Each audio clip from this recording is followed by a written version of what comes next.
All right, we'll count down and then we'll roll into it.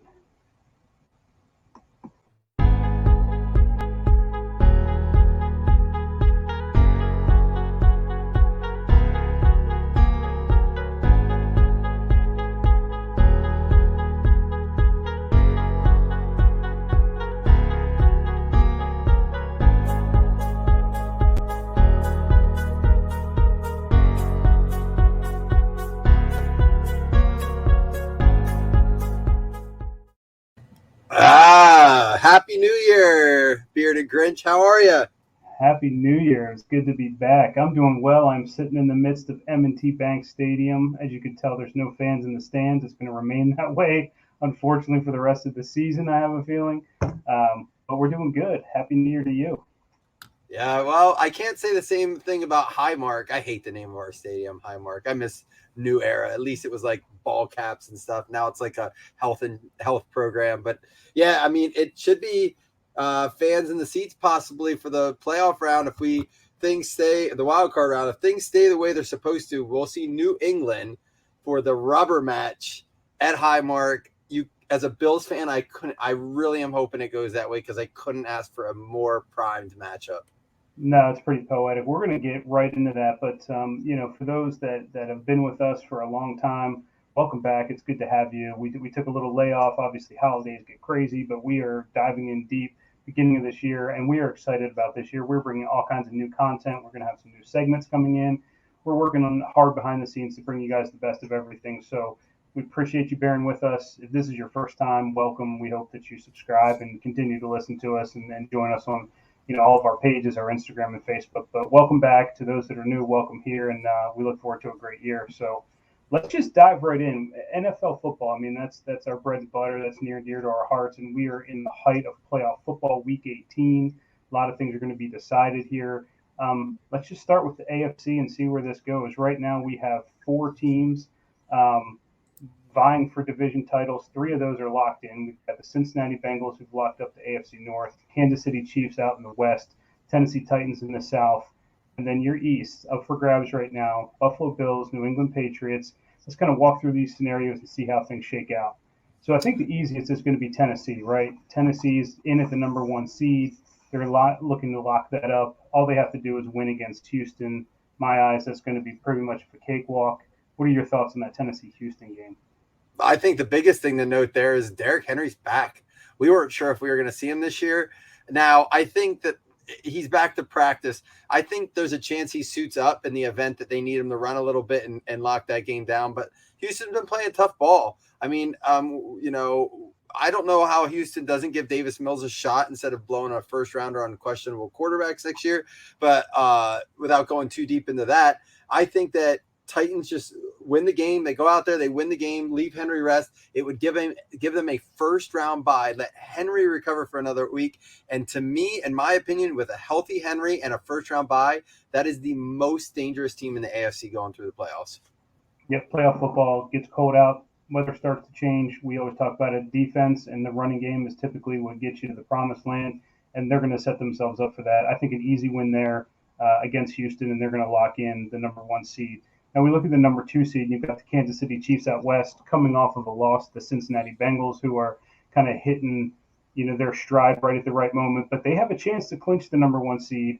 In order to do that, they've got to win. They've got Denver, which is going to be a division rival, so that's never a gimme. And Tennessee has to lose. So we've already talked about Tennessee, probably not going to lose. Kansas City, most likely, probably favored to win there at Denver. What are your thoughts about Kansas City going into the playoffs? I mean, I think they're chasing that one seed. Unfortunately, with the way they got started, they're not going to have the opportunity to just walk in with it or, have control of their own destiny like Tennessee does. I mean, to me, they are the Buffalo Bills this year. They're playing a bit better. They have possibly a bit more talent all around, but they're hot and cold this year. They are on a hot win streak right now, but I just feel like they're about the equivalent of the Bills. I think that's probably the most evenly matched up team to the Buffalo Bills going into the playoffs. But again, I think the Bengals are playing hotter than them right now. I mean, as shows, they just played them. They lost to them by 3 points. I'd say, people can say that's a fluke or the Bengals are just hot and Burrow's playing lights out. But hey, it's not week 6. It's not week 9. It's week 18. Oddly to say that. First season we're having that. I mean, Bengals are playing top-notch ball, probably a bit better than the Chiefs. And although the Chiefs are a game ahead of them, the ESPN Power Rankings came out this week, and they had Bengals at 10 and Chiefs at 2. That discrepancy blows my mind. I just don't know. I mean, I think sometimes ESPN writers do that for clickbait and for traction because there's no way they can believe that on power rankings, meaning the most powerful teams right now heading into week 18, they have the Bengals that far below the Chiefs. But yeah, I mean, I think once you hit the Chiefs there, I think the Titans with Henry are super dominant. And I think it's anyone's game going down through there, honestly. Yeah, I'm with you. I think the one thing that may hold, Kansas City a bit higher, maybe this is what some of the people in the power rankings are looking at, is as you enter into the playoffs, having been there and done that speaks volumes. Being, taking your team to the Super Bowl, having that experience definitely lends some credence to maybe why they come in ranked higher. But if you're just talking about flat out performance and teams coming in hot, there's none hotter than Cincinnati. So let's just go ahead and talk about them. Clinch the AFC North. They have a chance at the first seed. Overall, but in order for that to happen, Tennessee has to lose, Kansas City has to lose, New England has to lose. So there's a whole lot going on there. I don't see any of those things happening. We talked about Tennessee winning, Kansas City most likely winning. So they're going to come in probably, this is where that 3, 4, and 5 seed is kind of up for grabs here, but they're going to fall somewhere in that. And I think they just have a full head of steam. I think the complement of players that they have right now with Jamar Chase, and then you got Mixon in the backfield, and the way that Burrow's been playing, they are going to be a tough out for anybody that they get in the playoffs. So, from an AFC North guy, I'd rather see us in there, but I tell you, Cincinnati has proven they're the king of the North this year, and, they're going to be a force to reckon with. What do you think about Cincinnati?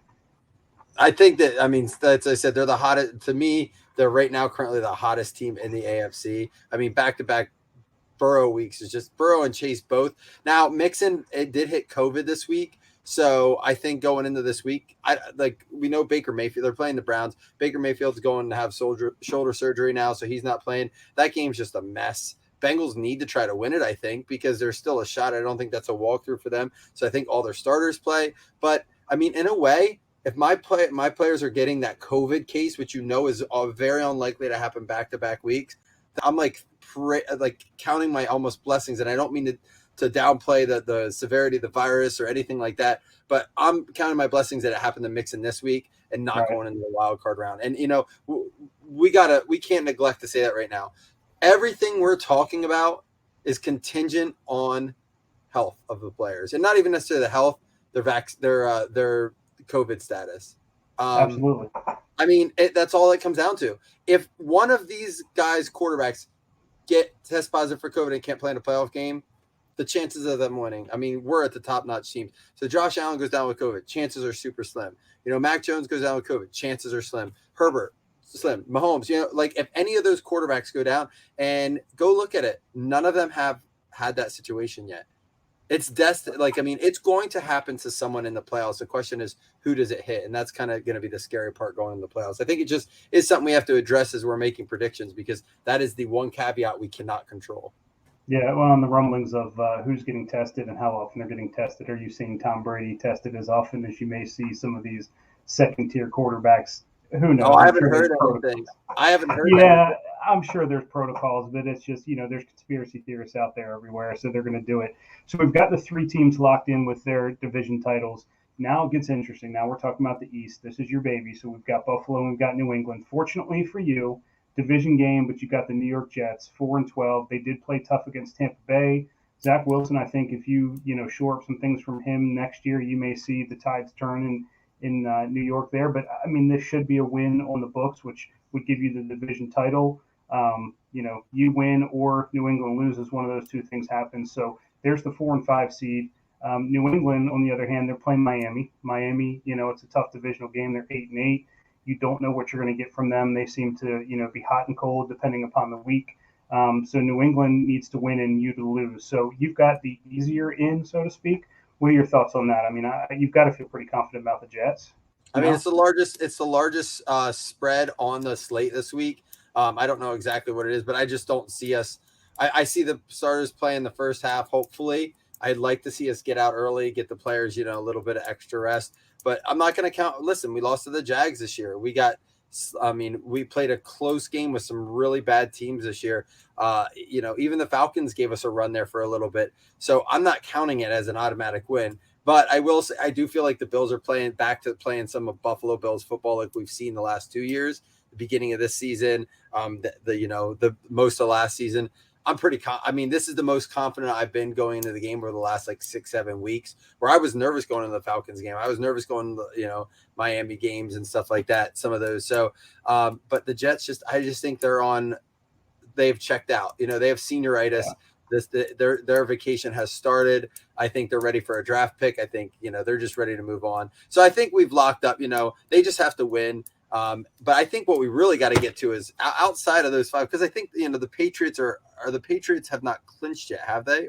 Oh yeah, they did. No, the Patriots are going to get the 5 seed. So if you win, you get the 4. They'll come in at the 5. And then to your point, what gets really dicey is the 6 and the 7. The one thing I do want to address, there's not a team in the AFC that I'm excited about seeing. There's not a team that I can look at and say, I want them to win the Super Bowl, with the exception I'll give it to Buffalo. And I think it's because of Josh Allen. I've seen him off camera, off the field, interviews. It just seems like a really humble guy. My concern with him, and it's the thing that I love the most about him, but my biggest concern is he is fearless. He will go out there and he will put his body on the line, and I just hope that holds up over the course of a few games, because he does take some shots. So I want to see him protect himself a little bit more, but my heart, because my Ravens aren't there, and it's not just because it's you, but you have a little to do with it. My heart's with Buffalo. If there's a team that can get in there, I'd love to see the Bills do it. But to your point, 6 and 7, this is where it gets a little tricky, right? So as we look at it right now, you've got the Indianapolis Colts probably have the easiest route to get in. They're winning in, and they play Jacksonville, who is 2-14. There's a 15.5-point spread. I think that is the largest or the second largest spread of any of these games going in this week. And there's not been a team in NFL history that's lost with that large of a spread going into the game. The caveat to that is the Indianapolis Colts have not won in Jacksonville since 2014. Yeah. So. Yep, absolutely. That's the crazy thing about it. And I would just want to touch base real quick, just real briefly. I get why, so I don't want to see the Patriots in it, not because I don't like Mac Jones or the new kind of foreign Patriots, but, it's just I'm still fatigued from 2 decades of watching them win. And I don't want to get too much Patrick Mahomes fatigue too early. But, and I just don't see how the Titans, the Bengals, possibly the revamp of the Colts with Wentz, Herbert with the Chargers with some really cool guys on there. You're talking about some young guys like Eckler and Palmer. And I know it's hard for you to get behind the Bengals, but why are you not a fan of the Titans or the Colts or the Chargers? What makes you not excited about those teams? So, they're all just picky, stupid internal things, right? So the Indianapolis Colts, I can't get behind because the Ravens were the Colts. The Colts left us high and dry, so I can't get behind an Indianapolis team. Tennessee, right. I hate Mike Vrabel. I think Mike Vrabel is an ass. I'll just be honest with you. I'm sure that his players love playing for him. I'm sure, if you ask anybody, he's the greatest guy. To me, he comes across as an extremely large prick, and I can't stand him. So Tennessee's out for me. The Chargers, I'll get behind. Would it be great to see Herbert there? Yeah, I want these younger guys, though, to get their ears wet a little bit more. I don't necessarily want to see them come out the gate that hot. To me, I have empathy towards the 2018 QB draft class. Baker's done. Rosen's done. You've got these guys that are just done. So it's almost like Lamar and Allen are having to carry the torch for everybody. And Lamar's out this season. It's been a bad season for him. So Allen's that guy. So I'm going to get behind Allen. Trust me, I'm happy you are. And I'm excited for the Bills too. I think that they are one of the contenders. I think they're quietly one of the sneaky Super Bowl contenders. The only thing that scares me about them is the run defense. And if you look at the teams in the playoffs, one of the reasons they're there are their run games. Titans with Henry, Bengals with Mixon, Pats with Harris, Colts with Taylor, Chargers with Eckler. There's not a path there that's clean for us. And but to not spend too much time on that, the most interesting thing is this scenario that was presented where we could have an instance where just kneeling the football would lock up a playoff win for both teams, because if the Colts would lose to the Jags, then the Raiders and Chargers would have to tie for both of them to get in. Yeah. If not, it would be a battle to whoever won that game would get in. and then the Colts would still get in. Is that what I'm understanding? That's the way it's going to lay out. So it would just be a jumping of the seed. So you would have one come in the 6th seed versus the 7. So if let's just say Indianapolis gets it done, which I think everybody feels like they are, they're automatically in. They're the 6th seed. The 7th seed is going to come down to that Chargers Raiders game. That's why it was flexed to 8:25 Sunday night. Going to be a lot of eyeballs on that. It's going to be Derek Carr losing his head coach, losing his star young wide receiver, going against Herbert, the young gun who broke the rookie record. So I mean, that's going to be a great game. The winner of that automatically goes into the 7th seed. Now the interesting thing starts to happen. So let's say the Indianapolis Colts do happen to lose. Then we look at, all right, who wins that game? If the Chargers win, then you've got the Colts and the Chargers go in. If for some reason that's not how it happens and the Raiders win, well, then you've got the Colts losing, you've got the Raiders losing. If Miami earlier in the day happens to lose, and then my Ravens can pull it off, Baltimore slides into the 7th spot. So as dead in the water as they seem, there is still hope for them. Now, granted, it's a long shot. They need the Chargers to lose, Indy to lose, and Miami to lose. And then they have to still beat Big Ben, who's, we're going to get to him in a second, probably playing his last game in an NFL uniform. So there's still a chance for the Ravens to slide in there. But if I look at it and I follow my heart and my gut, I think it's going to be Indianapolis beating Jacksonville. They'll get the 6th seed. And I think the Chargers take that game on Sunday night and they come in to the 7th seed. Yeah, I honestly do believe the AFC stays exactly the way we're looking at it. And so I think we spent enough time on that without, I'm excited. I honestly think the way it's looking, barring any honestly surprising upsets, I think the AFC is pretty much locked in its position. I think we see everything stay the same. And just so we can be clear on the way what that looks like, if everything ended today, and we go into the playoffs just as they are now. Everyone in the top 7 wins. Here are your first round matchups. Tennessee would get a bye. Kansas City would be a first round matchup against the Los Angeles Chargers. Dude, that'd be exciting right there. Crazy first round matchup. And then we have the Bengals versus the Colts, which is, to me, I mean, that's just crazy too. This would probably end up being the biggest spread. Buffalo against the Pats, where I think Buffalo would be the closest favorite, maybe the Bengals over the Colts.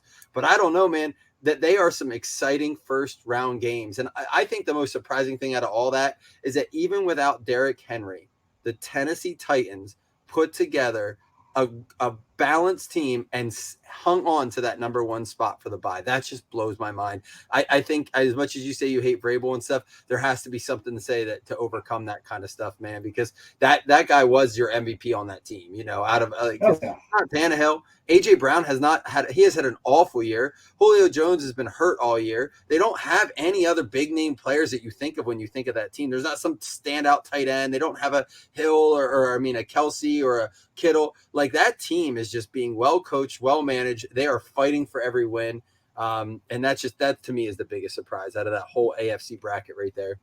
Oh, it's a testament to Vrabel. Like I said, great head coach. I just don't like his personality. Maybe that's because there's been a little bit of, playoff rivalry between Tennessee and Baltimore the past few years. We've been on the losing end of those up until last year. So, it is what it is. But to your point, they're a blue collar lunch pail. Go in, do your job, and get it done. And there's one more team that we need to talk about in the AFC, and it fits that mold as well, and has for years and years. And that's the Pittsburgh Steelers, and they are not out of it. They still have a chance. They need a win at Baltimore with a loss for the Colts, and then the tie can't happen. So if those things happen, you'll see Pittsburgh slide in, and what a fitting way that would be for Ben to end his career. But we need to just touch on him a little bit and talk about him. I mean, the man is, a fixture in Pittsburgh. He'll go down. He's going to be a first ballot Hall of Famer. He's done some amazing things. The thing that I find interesting, though, and it wasn't until I was listening to, I think, The Herd, and Colin Cowherd was talking about this. Ben is retiring, I think, at the age of 38. If you look at the other 2 quarterbacks that are out there, when you talk about top tier echelon, you've got Brady and Rodgers. Look at the level that they're performing on and how much older, Brady is than Big Ben. I think that's just a really interesting dynamic. I think that goes to the make of the team. Ben has been having to carry that team a lot. He's had to play that blue collar style where he takes some hits. He's in a rough division where Brady's been kind of cushy up there in the East for so many years, not being touched. So I think it's an interesting dynamic. But Ben had a great career, never had a losing season. That's pretty impressive in That is 18 years. So that is crazy. Also, the thing I think is interesting with that is we may be witnessing the last quarterback of this after him. I think it'll be very difficult to find a quarterback that plays for that long with one team. With the way that right. the league is now and the movement and even these big stars at the end of their career, like Rodgers is talking about leaving, Russell Wilson is talking about leaving. We saw Peyton Manning leave.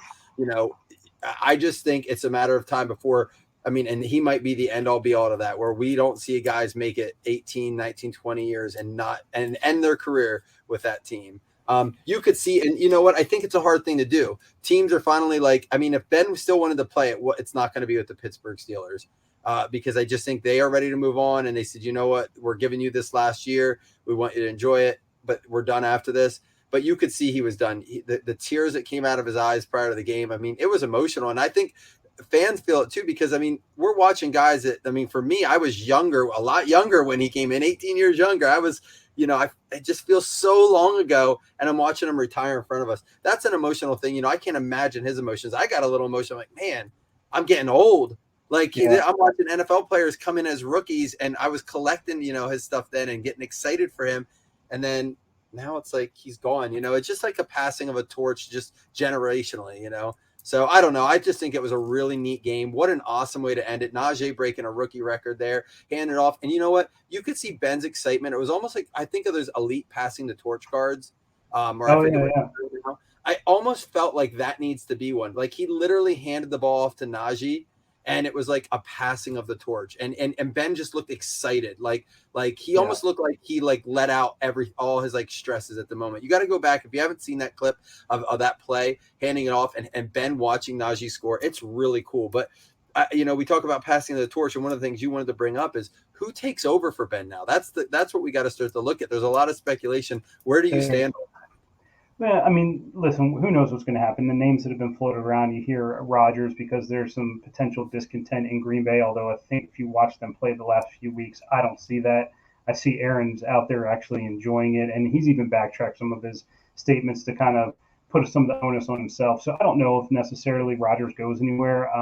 Jordan Love, if you've seen him come in and play, I don't know that, he's the guy there either. Should Rodgers move on? You've heard Russell Wilson's name get brought up. I don't see how Russell fits in that system, but, that's just me. That's the thing is they're so used to year after year of this pocket passing, big body presence there. You bring somebody like a Russell Wilson in, you're going to have to change the scheme. And is that something they're willing to do? So, speculation is going to be out there. I don't know who it is. I don't know if they go to the draft. On their bench right now, Mason Rudolph and Dwayne Haskins, they're not going to be the answer. So I'm not sure where you go with it. It's going to be interesting after the postseason when things people start showing their cards a little bit, who's going to end up there. Can I tell you what I'd love to see? Yeah. I really, really think, and I know everyone wants that big name ticket. Like I love it too. I will always want one. There's a free agent out there. I want to go get him as a Bills fan. But, forget about Watson and Wilson and all those names have been thrown around. Pittsburgh, like you said earlier, is this blue-collar town, right? Like, they got talent. They have Najee. They have this great new tight end in Muth. They have great receivers there. Their defense is star-studded, right? Why not bring in a guy like Gardner Minshew who fits that role? Give him a shot. He's sitting back up to Jalen Hurts. He said, I'll do anything it takes to be in the starting role. And the coach says, it doesn't matter what you do. We're not starting you. Get out of there. I guarantee you he could make some magic happen in Pittsburgh. It doesn't matter if it's a 1 or 2 year thing. He'd probably sign whatever contract to be a 1 year guy right now somewhere just to prove his worth. I would love to see Gardner Minshew in a Pittsburgh Steelers uniform next year. Yeah, he's got the personality. Sure, that would be interesting. I'd hate it because I'd have to kind of like Pittsburgh a little bit because I just think Gardner Minshew is so awesome. But it's interesting. We're going to see how it shakes out. But I like that thought process. There are some second tier guys out there that could probably come in and fit the bill. I don't know if Sam Darnold's run is done. He didn't do a whole lot in Carolina, so I don't know if a guy like that could kind of fit the mold or not either. But it'll be interesting to see how it shakes out. If we turn our attention now to the NFC is a little bit more locked down. We've got 6 out of the 7 teams that have locked in their playoff berth. So obviously you've got the Green Bay Packers. They're going to be the number 1 seed going into it. You've got the NFC East Division, Dallas Cowboys winners, Tampa Bay in the South. Then you've got Arizona Cardinals and the Rams. They both have secured a playoff berth, but they're still fighting for that West title. And then you've got the Eagles sliding in, and then the question is who takes that number 7 spot, and that's going to come down to either San Francisco or New Orleans at this point. So interesting to see how things shake out. The Cardinals will clinch the West if they win and the Rams lose. Vice versa, the Rams will clinch if they win and Arizona loses or ties. So Los Angeles has a little bit of an advantage there. Who do you think ends up taking that? Arizona's got Seattle. The Rams have San Francisco, which is not a team that I would want to be playing right now. I mean, San Fran needs to win to have a shot to get in, right? Like, right. I mean, but are they? I mean, San Fran's in if they win or New Orleans loses. New Orleans is in if they win and San Fran loses. Oh, I see. Because either way, I was looking at it here. I'm like, how is it that there's 7 teams, but on the sheet I have the Eagles are automatically the 7 seed. I guess they can improve, but right now it's weird. They're the 7 seed. The Niners are the 6 seed. It's just weird how they have this set up on my screen. But either way, yeah, I think that you're going to see the Niners sneak in there. Their Niners are in if they win, right? Niners are in if they win. So I mean, and think about that. You've got the West. You've got the Cardinals, the Rams, and the Niners all making it in. Oh, we kind of called that, right? Like we kind of said that NFC West was going to be that division that puts 3 teams in this year. So, and is there a team? I'm looking over here at the it looks like it would be, are there any teams putting 3 in from the AFC? There's not, right? It's a lot more balanced. So, yeah, I think the Niners could definitely take a hold of the Rams, give the Arizona the division. And, yeah, I don't see if we see anything changing there. I don't think the Saints are playing well enough right now. I honestly don't want to see the Saints in the playoffs because I just don't think they're a fun team right now to be looking at. I mean, no.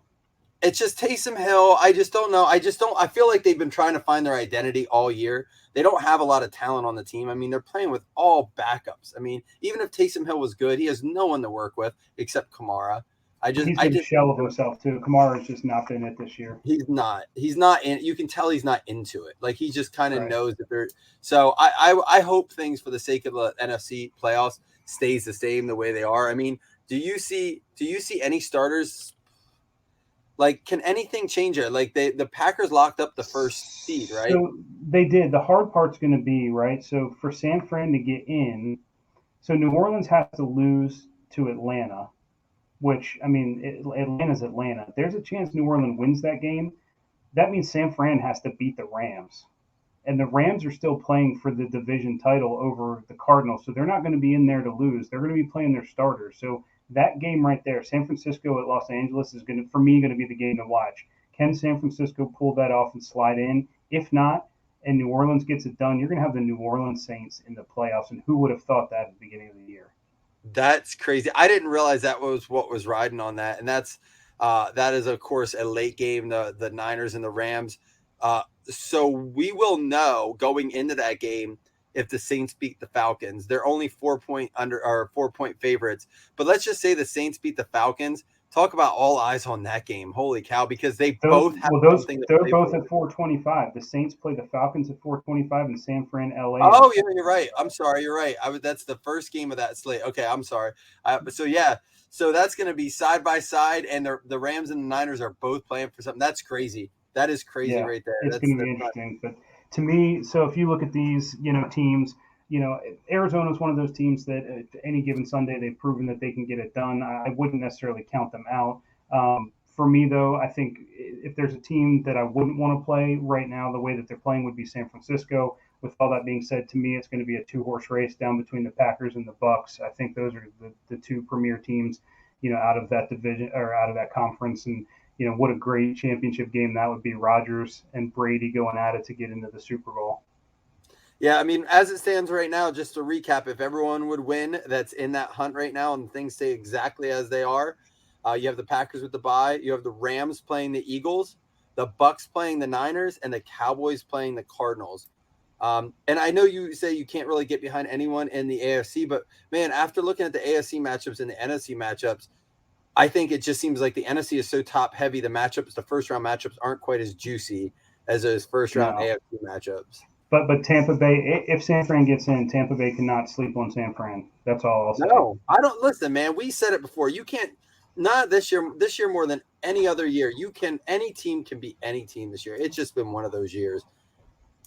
It is. So we'll see how things shake out. Next week, we'll look at who's in, who's out, and we'll start making our predictions and filling out our brackets and giving you our predictions for our Super Bowl champion. So a lot to look forward to. Obviously, I'm going to be pulling for Jacksonville to have a miraculous victory, and then maybe some things shake out, and the Ravens happen to limp in, but otherwise our season's over. So that might take some pressure off. It'll be fun just to watch some football and see who gets to shake out and make it in there. So good stuff. We'll follow up on that next week and get into our Super Bowl picks. But let's kind of shift gears a little bit because, we are about sports, but we are about cards as well. And there was some really big news in the card world. Fanatics securing their $500 million purchase of Topps. I know that you're a little bit more intimate into this. From the break side and from the purchasing side. So tell me what your initial thoughts are when you heard this Fanatics taking over Topps. Well, I think the first thing I want to say is that what I don't like is that the negativity that surrounds it, like almost like the celebration rooting for one side or the other. To me, it's exciting. I mean, it's exciting because anything unknown can be exciting if you can get behind the idea of it. And then I see people that are upset now because today it came out that they announced they'll still be given to hobby shops. They're still going to be representing hobby shops. So people are like, oh, I thought we were cutting out the middleman. And I think the biggest thing people need to stop arguing about is this middleman. If people think that Fanatics taking over is going to somehow make product cheap and accessible, but yet super valuable on the other end, or you can still get a card and make a ton of money off of it, then you're missing out on the basic understanding of economics. I'm just going to say it out there. And when there is a massive amount of supply, demand drops because you can get it anywhere you want, and value drops. Demand may stay high, but value is going to drop.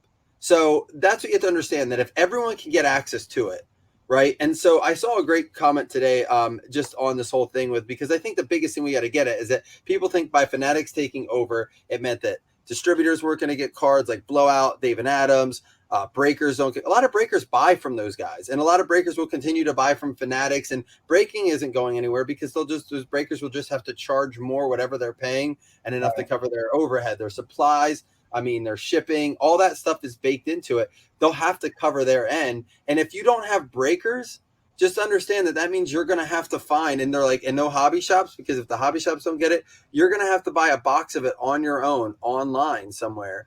And Fanatics isn't going to give it away. And they paid $500 million to acquire Topps. They paid another $20 million a year for licensing to each league for the Players Association, plus licensing fees to the league. There's a massive amount of money. Guess what? They're not doing it as charity. They're going to have to recoup millions and $500 million. So understand that cards are not going to be all of a sudden accessible and cheap. I got to get that off my chest now because I see this on all these threads and finally we'll be able to get cards in the stores and stop. Understand basic economics. All right. That being said, I think that Fanatics buying Topps is incredible. I think it doesn't mean that Panini's done, but I don't think they need them now. I think that what we could see them do is hire some people from Fanatics, or for Fanatics hire some people from Panini, like their design people, and make some new Topps products. I think we might see the return of Topps Chrome football, Topps Platinum football, but we might not. We might see all new products. They might revamp everything. I think the biggest thing that you got to take away here is we just don't know. We keep speculating, and the more we speculate, the more we waste our time about it. So here's what I do know, that Fanatics and Topps are now one and the same. That's exciting right there. I know that they're not going anywhere. They've already hit $500 million purchase. So Topps luckily isn't going anywhere. It's hopeful for Bowman and all that stuff that people were worried about going away. So I think that's really good for our baseball purists. We also know that unless Fanatics buys Panini, none of these deals none of the basketball or football licensing can change over till 2025. So I saw a lot of people saying, oh yes, that means that we're going to get football and basketball next year. No, it doesn't. Just because they own Topps doesn't mean they can produce those cards. So I think there's a lot of miscommunication and misunderstanding in this whole thing, but I think there's a lot up in the air too. I think the guys in charge of this project at Fanatics don't necessarily completely have solidified the direction they want to go yet. So I think just pay attention to it, be excited about it, stop rooting for it to fail or stop rooting for against people that it may affect. If you love cards, you want this to be successful. If you love like rooting against people, like I guess I think that's the frustrating part about it is all these people who are rooting either against it happening or against certain people getting products. Just enjoy the process, enjoy what we have in front of it, because nothing's going to change overnight. You know, these things take time. And we're going to get a little preview of baseball first, because this happens in 2023. So next year, we're going to get an idea of what it might look like in 2025 for baseball and basketball. So our baseball and basketball guys, pay attention to what they do with Topps, because that's going to kind of be, I think, an indicator of the direction they have with baseball and basketball. But again, I don't know. We're all projecting, we're all predicting, and I think we all just need to take a step back and enjoy the hobby, because if you're finding more joy in hating on things, you're missing the whole point of a card collecting hobby and community. I need to get that off my chest, because I read these sometimes and I stop reading because it frustrates me how many times people root for failure, no matter who it's directed at. So you guys you're only affecting yourself when you root for failure. You're only making yourself more miserable when you do that. But Chris, I'm going to throw this over to you. What's your take on the whole thing? I think you summed it up really, really well. So I don't have a whole lot to add. I will address two small things. Number one, the other thing that I hear people complain about is the monopoly. Well, what do you think we're in now? Topps owns baseball. So there's a monopoly on baseball product by Topps. Panini owns football. They own basketball. There is a monopoly on those products by Panini. So get the monopoly out of your head. There's monopolies everywhere. So that to me is a non-issue. The other thing is you should get excited. I'm excited. If you look at right now, outside of like Jordan, if you look at the players that are the top go-getters, the Brady's, and you look at LeBron James, what are the cards that people want? They want the Brady Bowman Chrome rookie. You got a chance to see Bowman Chrome possibly creep back in 2025 when things settle out, depending upon how it goes. You've got the Topps Chrome basketball, LeBron James refractor, one of the most, valued cards there that people are going after. You've got a chance to see Topps Chrome basketball potentially make a comeback. Like, to me, that's exciting. I'm looking forward to it. I'm looking at, we're going to get into it here in one of our new segments. I mean, you're going to have the opportunity for, this licensed versus unlicensed stuff to possibly go away. You're going to have licensed product in all sports, from, different manufacturing aspects. So I think it's a good thing. I think we don't know what we don't know. And I think, as your buddy Aaron Rodgers says, just relax and just see how things shake out and just take it as a positive. I mean, I think it is overall going to be positive for the collecting world. And as a collector, I'm excited about it. Well, I do want to kind of now have a little bit of a rebuttal here, because Jason Upchurch, our buddy from Three Kings, he brought up a great point. He's like, look, he's a huge Topps fan, loves Topps Chrome and all that. But he says, I think people just forget what it was like. Like, there were a lot of complaints about Topps Chrome when they had those things too. We miss it because it's not here. And it's like, you always miss it after it's gone, right? Yeah. A friend, a loved one, you miss it when it's gone, but it's so easy to forget about the hard times because it's gone. It's like the hard times are gone. You just, a lot of times just remember the good things. And I think he kind of said that about Topps. Like, it's great now, the idea of bringing Topps Chrome back, but we act like it's going to come back without any errors or any, stumbling blocks. People think, oh, good, Panini will be done, so we won't have to worry about this redemption thing. Well, just remember, when a Topps redemption expires, they don't touch it. They won't offer you points. When it expires, it's gone. And if they can't fill it, there's a lot of autographs that Topps can't fill too, and you never get it. And I assure you, from everything I've read, Topps does a lot less to work with their people than Panini. Now, I haven't had to deal with it on a large card, so I'm sure people hold personal frustrations. Chris, I know you had a lot of stuff at one point there, and I'm sure you still do. But it doesn't, just because Fanatics is taking over, they're eating a big plate at once. You know what I mean? Yeah. They're taking on a lot. There is going to be errors. There are going to be mistakes. There are going to be things everyone doesn't like. And, people who love Topps and are excited about this are going to defend it. And people who were not excited about this and hate this idea are like, haha, told you so. This is why Topps sucks. But guess what? You're both right. Like, you just have to realize that's going to happen. So stop battling each other to try to prove who was right. Just understand, there's mistakes happen in business. Every business, no business is immune to it. Chris, can you think of any business in your life that you've read about that went just without a hitch, perfect, no mistakes? No, not one. And actually, some of the best, achievements come from failure. So I think, you're going to stumble and fall before you can crawl and walk. And so I think we're going to see that. The redemption thing too, you hit on it. So I'm just going to give it 10 seconds because we'll get into it. people like to just put the blame on the first thing they see. Is it Panini's fault that there's a redemption? No, whose fault? Why don't they get mad at the players? The players are the ones not signing the stickers with the cards and getting them back to Panini. Point your finger at the players. It's not Panini's fault that it's happening. Would you rather them just not have those players in the set at all? So in basketball, you don't want to have any LaMelo Ball opportunities to get an auto from him. Just take him out of the set because he's not going to sign. It's just not going to happen. So I think there's just misplaced blame a lot of times, and it's easy just to blame the first person you see. But, it's going to take a lot of, give and take on both sides. I mean, Fanatics going to have to realize like this is a huge industry. Obviously, they know that getting into it, but there's going to have to be some empathy towards the collector, and the collectors are going to have some leeway and some empathy towards them as they try to get things right. Yeah, and I don't want to sound like a Panini fanboy because I do think there's a part of me that thinks that Panini puts some names in there as a redemptions because their redemption window, their expiration window is so narrow that if that product doesn't get ripped and open, guess what? That becomes their property because of their expiration dates. So I'm not so positive that we don't see Panini maybe saying, hey, we'll put these Joe Burrows in there. And after a year and a half, guess what? If they're not redeemed, we can do what we want with these. We become the rightful legal owner of these cards. That's all. That thought has crossed my mind. So I'm not just saying that Panini's not to blame and they aren't a part of the problem, but listen, Topps is as much of the part of the problem. I've missed hits out of Topps boxes. I've missed hits out of Panini boxes. I don't love points, but there's things about Topps I don't like. There's things about Panini I don't like, but guess what? People who think Fanatics are going to come in there and fix it all, maybe. And then they're going to have problems of their own. And there's nothing wrong with that. That's part of just business, and they'll fix things. There's a lot to be said about how Topps and Panini have both grown over the years and improved too. So there's going to be a major learning curve for Fanatics along the way, even with the help of Topps now and possibly some Panini people. But I mean, all that being said, I don't mean to like scream at you or yell at you, but I am passionate about this, like you said, Chris. And I think there's a lot of unknowns, but I think everyone in this hobby, not just with the Topps and Fanatics thing, I would like to see people just take a step back and stop hating on each other so much in the hobby. There's so much I have to be right. You have to agree with me. It's okay to argue your side. I'm not saying that. And it's okay to take a stand on one side or the other, which we're going to do here in our new segment today. But listen, it's just like anything with politics, with cards, with whatever it may be. Take your stand, listen to the other person, prove your point, but don't hate the other person for it or think the other person is bad. I'll get off my soapbox now, but I'm just this Fanatics thing. I've been reading these message boards, and I think it upsets me how much people are rooting for failure on both sides.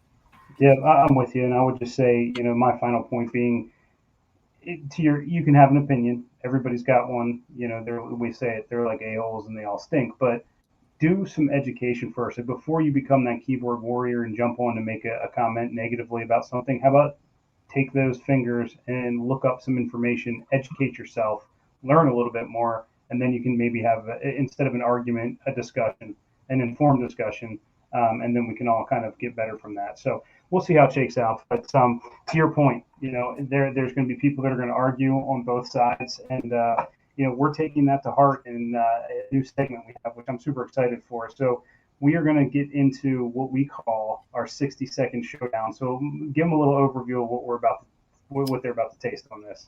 Okay, so I'm going to preface this the first few times to let you know that we are each picking a side on a topic, kind of like a debate. Now, regardless of what side we pick, understand that we have chosen to argue the side like we are the attorney for this argument. It doesn't necessarily mean I agree with it or Chris agrees with his side, but we both decided to take and kind of research our topic and argue it. So even though I may say things or Chris may say things to argue his point, doesn't mean it's 100% our stance. We're just trying to argue our side as the winner. Now, there's going to be a lot that I believe on this topic from my side, but just understand I'm going to try to win this argument. Chris is going to try to win his. So a little caveat there to this new segment. Chris, hit him with the 60-second showdown.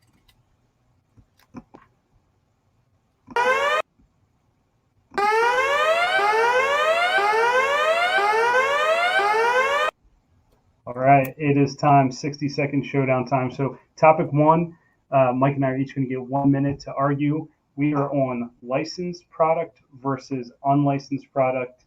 I'm going to allow Mike to go first on this one. I know that he has a very firm stance on this. You're taking the side of pro unlicensed product, correct? That is correct. All right, we're going to put 1 minute on my clock here.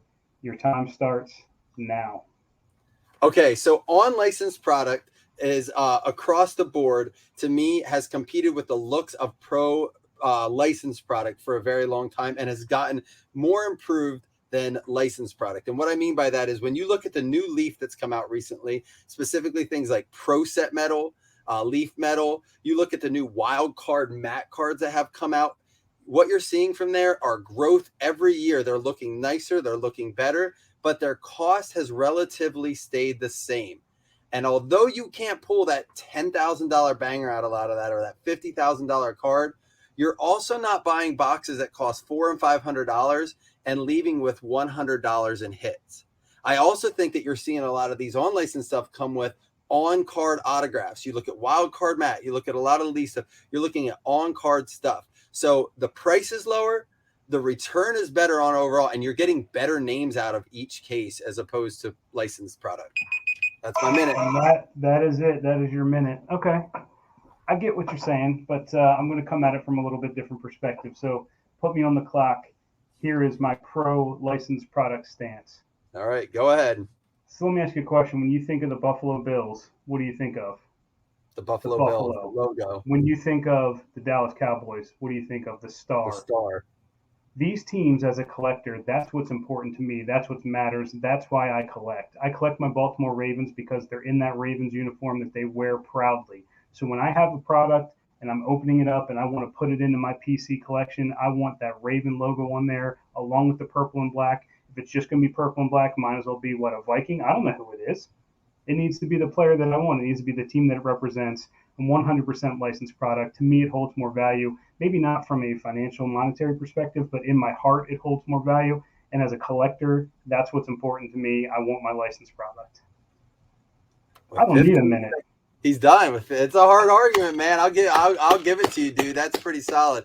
Listen, I'm gonna stop the timer here and give you 7 bonus points since you got like 7-8 seconds left on the clock here. But here's what I will say to your point. You're absolutely right. When I'm looking at my Buffalo Bills cards, I want the Buffalo Bills logo 100%.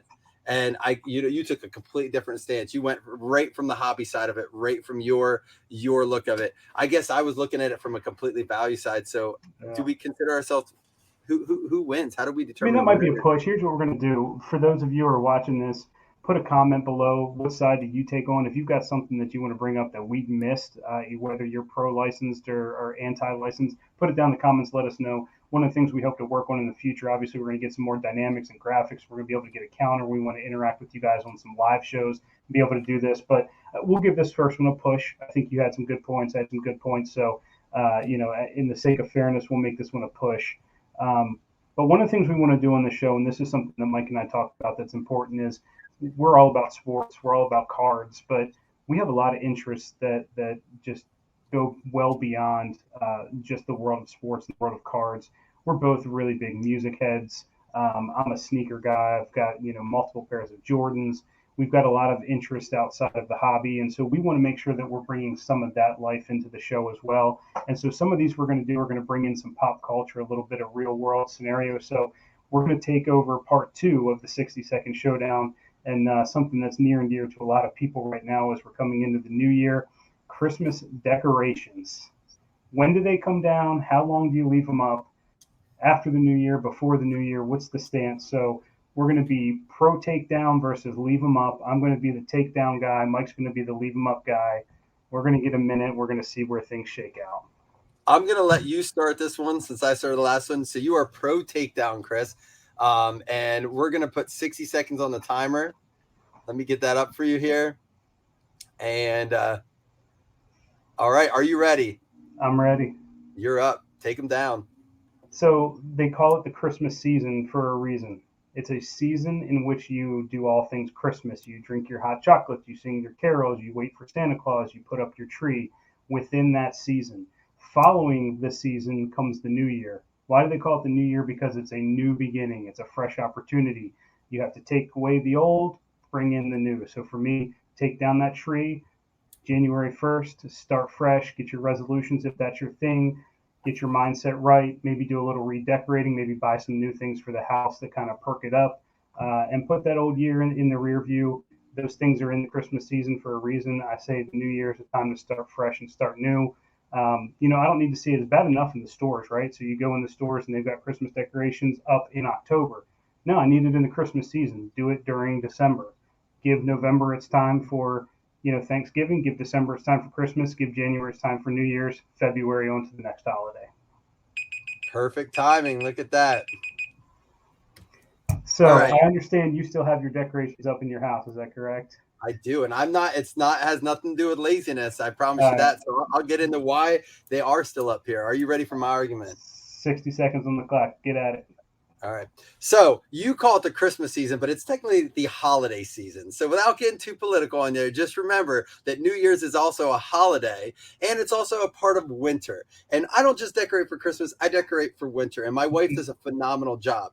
But my job there, and you must be one of those lucky folks that either has a decorator or kids that run your errands, because my fat ass has to lug all this stuff up to the attic in totes and then bring it back down because stuff was forgotten, and up again and down again, and then the new stuff comes down. So I don't really feel like doing that any sooner than I have to. And I enjoy the look of the winter decorations because you know what? You took all that time to put them up for that short window.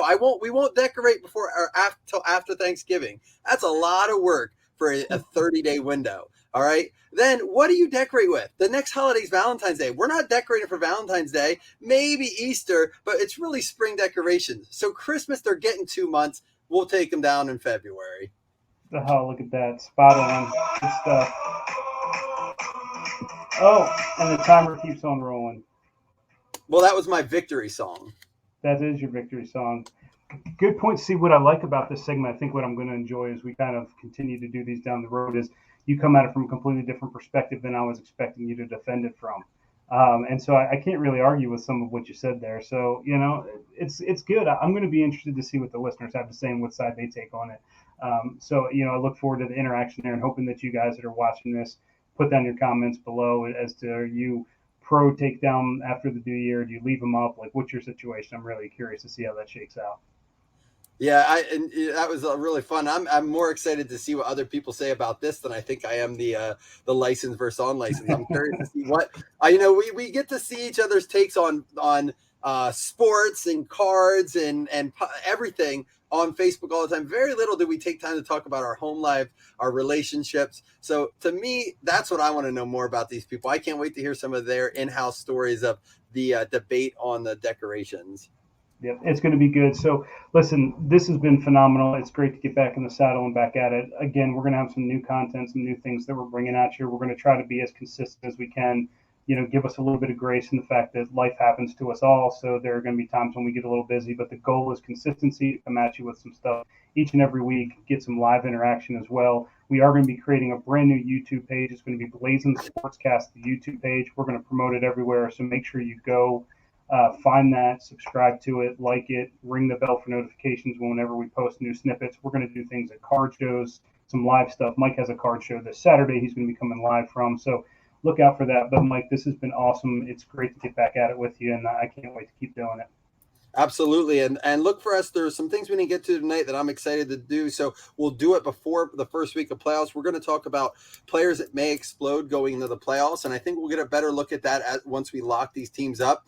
And if you're looking, a real quick tidbit here, if you're looking for anybody to maybe capitalize on, look at those teams that are on the cusp of the playoffs that might sneak in, your Niners, your Chargers, your Colts before they upset the Bucks or the Chiefs or, some of those teams. So, there are guys out there like Josh Palmer, Trey Sermon, guys who, and even second and third year guys that we may see peak at. We always see one or two breakout studs in the playoffs. And you're like, dang, I wish I would have grabbed those cards 2 weeks ago.